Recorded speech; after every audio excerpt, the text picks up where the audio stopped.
जय गिरनारी। मेरा प्रश्न यह है कि जो हम कर्म करते हैं वही कर्म योग है? कर्म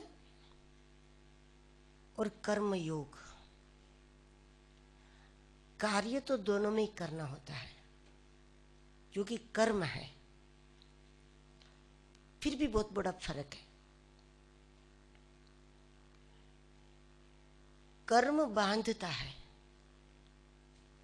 और कर्म योग मुक्त करता है।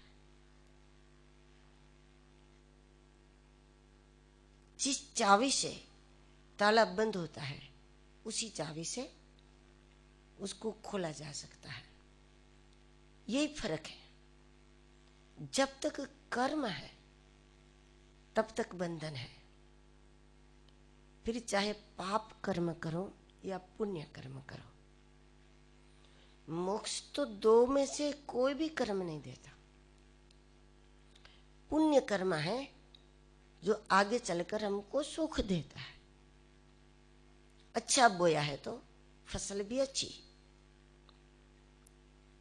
तो उसी प्रकार कर्म बांधता है, लेकिन कर्म जब योग बन जाता है, कर्म योग बन जाता है, कार्य नहीं बदलता। जो कर्म बांधता है वही कर्म मुक्ति का कारण बन जाते हैं।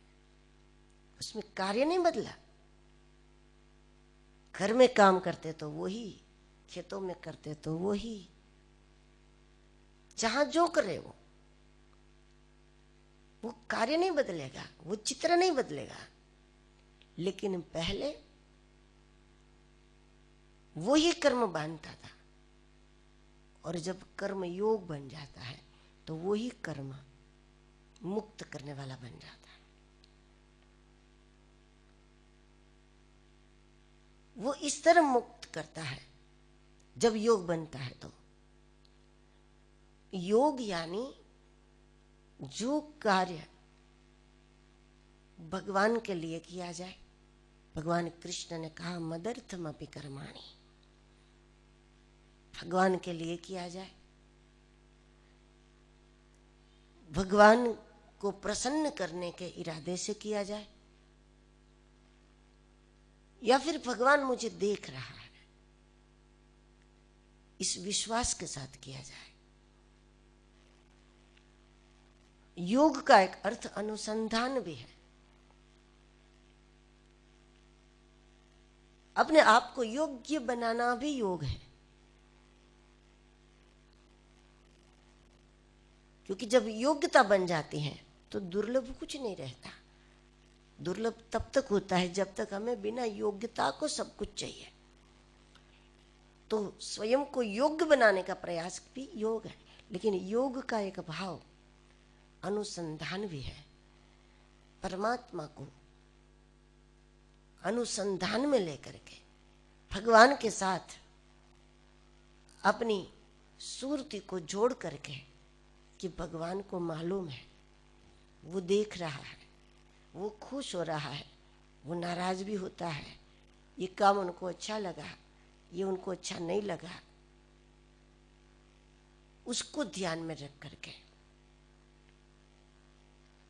जैसे मीरा ने, कबीर ने, कई संतों ने कहा कि जो तुम कर रहे हो वो सब हम कर रहे हैं, लेकिन फर्क यह है कि तुम्हारा मालिक अलग है, हमारा मालिक अलग है। क्योंकि तुम्हें संसार में किसी को खुश करना है या फिर संसार में किसी के भय से करते हैं, और हमें संसार के रचयिता को ध्यान में लेकर के करना है।